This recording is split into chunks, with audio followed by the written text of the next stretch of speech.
Bonjour, bonjour, on attaque directement avec le test du sac Aerox IR1080 All-in-One LED Flash Gaming Bag. Autrement dit, un sac de la marque Aerox avec des LED. Alors les LED, c'est très simple, elles sont ici, là, et là pour les allumer, petit bouton, et petit bouton là aussi. Plusieurs vitesses possibles. Et là, on éteint. Ici, nous avons une petite poche. Une poche un peu plus profonde qui va jusqu'ici. La poche, ici, s'arrête à cette hauteur, malheureusement. À l'intérieur, de la place. Des scratchs, ici, pour enrouler un tapis de souris. Ici,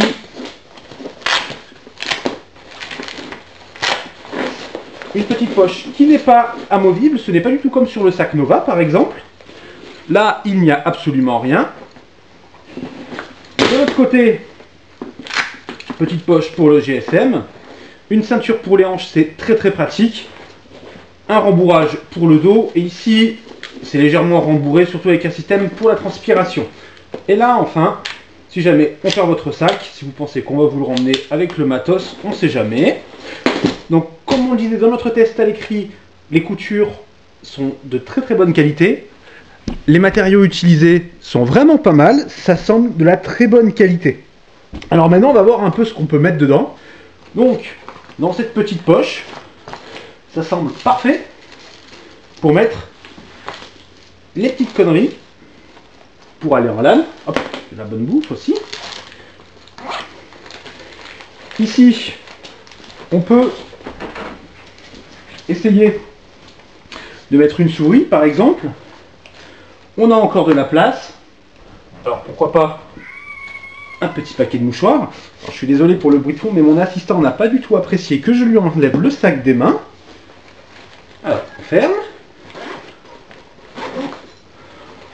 Sur la pose joue, on conseillerait peut-être plus un porte-monnaie, par exemple. Pourquoi pas les clés.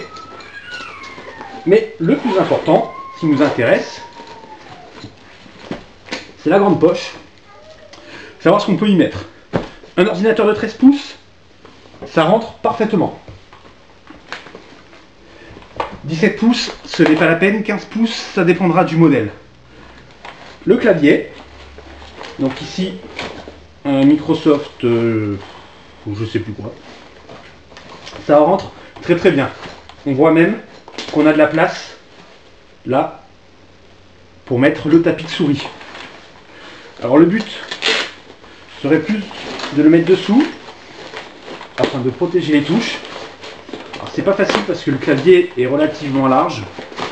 Le sac est grand mais c'est quand même assez serré puisque au niveau des coutures en fait ici c'est très serré et là ça remonte.